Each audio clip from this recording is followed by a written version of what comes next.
Hello users, Alex here, your VRay guide, and today I want to show you how to use HDRI lighting for interiors. I had few requests during our VRay interior workshop to show how overcast and dusk illuminations can be executed by using 3ds Max and VRay. And now I want to show you a really quick ways. There's not much parameters to control, but it's very powerful tool to get some nice ambient feeling. Okay, so first I want to create a VRay light as a sky dome, and I'm also going to deactivate my sun. So I have here my sun. I can actually even delete it. I don't need it for this purpose. And now I'm going to place VRay light as a sky dome. It comes as a plane, but you can set as a sphere, mesh, disk. I'm gonna use sky dome as a half sphere to cover the entire scene.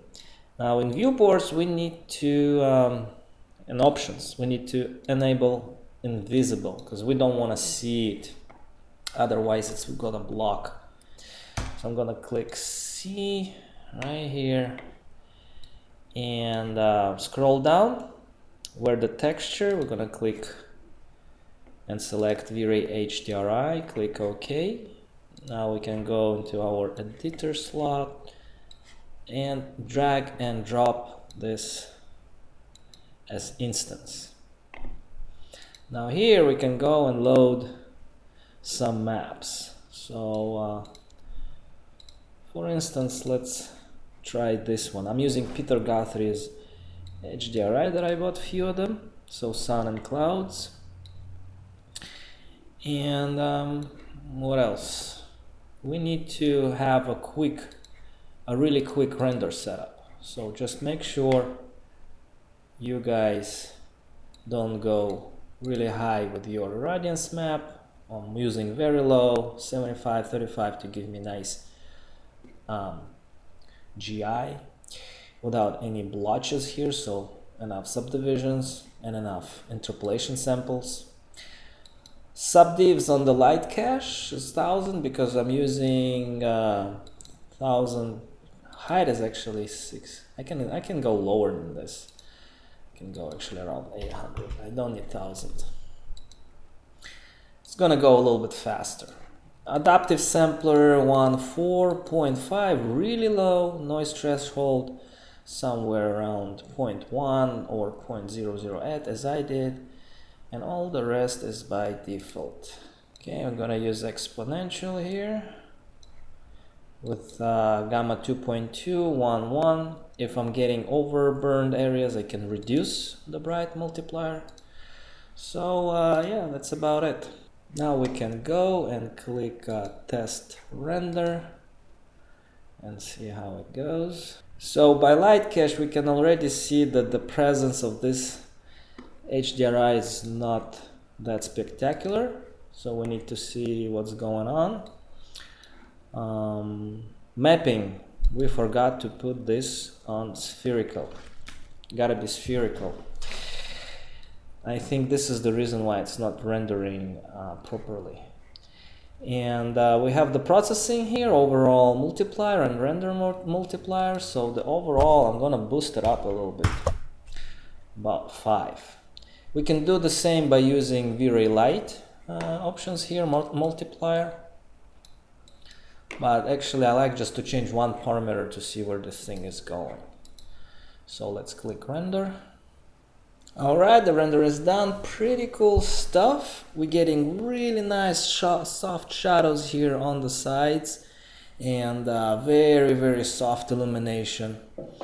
But the actually sun is coming right to left, and I would like to have it from the other direction. So what I need to do is go and rotate my HDRI 180 degrees. So we have the horizontal rotation here. That way I'm gonna flip the whole image, and let me save it with a different name and render this one, see how this goes. Alright, this render is also done, and we can see that we're getting our sun at the right position and even some really nice soft shadows coming through. And that's actually not really overcasting, but it kind of helps to create this natural effect. Why don't we go and see what other options we have in our HDRI control here. So for instance, if you do need to get sharper shadows from your HDRI images, you can just go and reduce the inverse gamma right here in the color space. So let's put 0.7 and try to render just this region here and see how this little change in inverse gamma is going to affect our shadows and contrast of HDRI in general.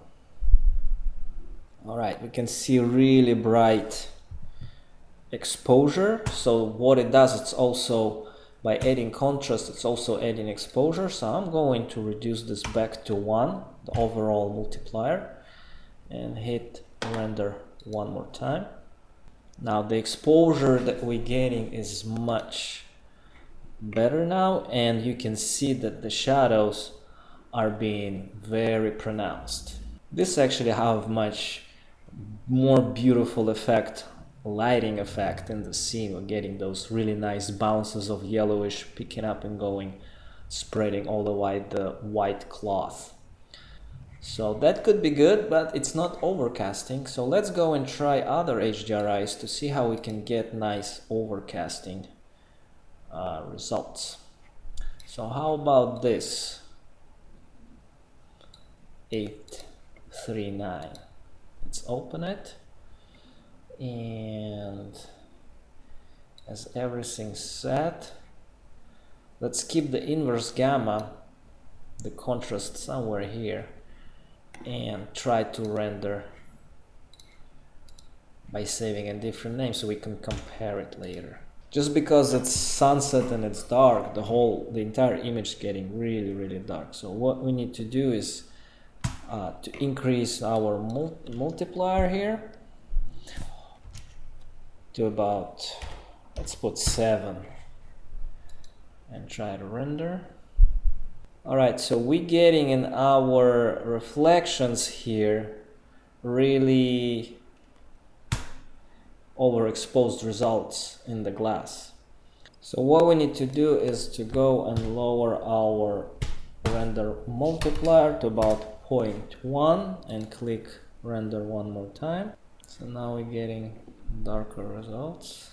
And now here, after achieving this, I'm going to scroll down to my inverse gamma and increase the contrast a little bit, and it will pop up the exposure. Alright, pretty interesting image, a little bit dark, but if we would use some interior lights, we could create really nice, interesting atmosphere. Okay, so still HDRIs are good, but sometimes they are not providing enough volume light. So in that case, and in many cases like those, what I would actually do is go outside and position another VRay light outside my window, rectangular, something like this, just to cover my window natural light simulation. So about 150 and 50, because my window is small. I'm gonna rise this thing up and give it higher multiplier.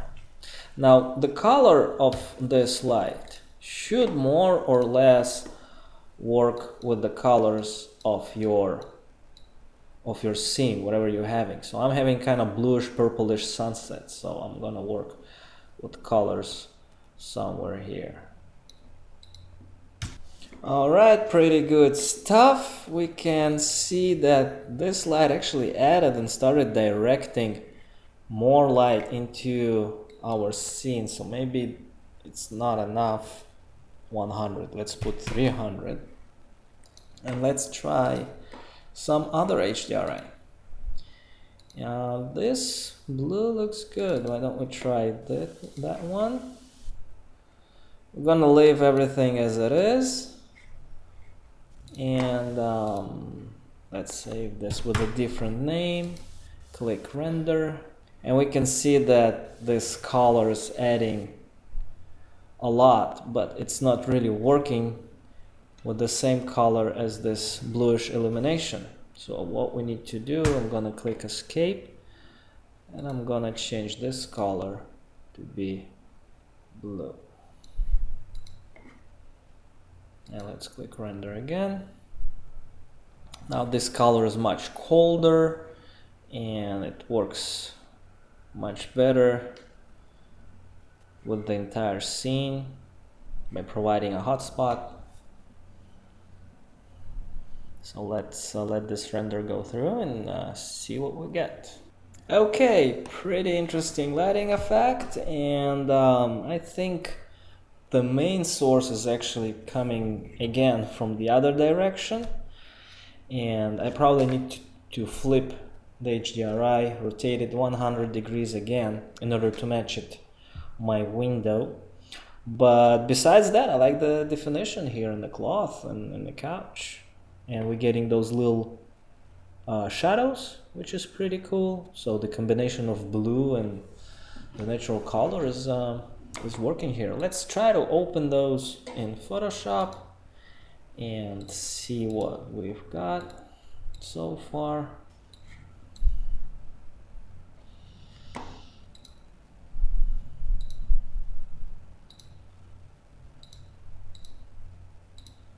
Alright, so pretty cool stuff. What I like to do always to add some auto curves and auto levels and some contrast, also auto mode. It looks interesting.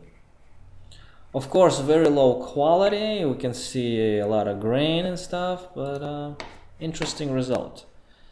Let's do here. Here also interesting compared to this. Let's try that one. All right, I think this looks the most beautiful from all of those. Of course, it's a little bit too much here. So sometimes the auto option is not working fine, but for this image it works pretty much okay. And we have also the dusk shot that I almost forgot about, which is also interesting.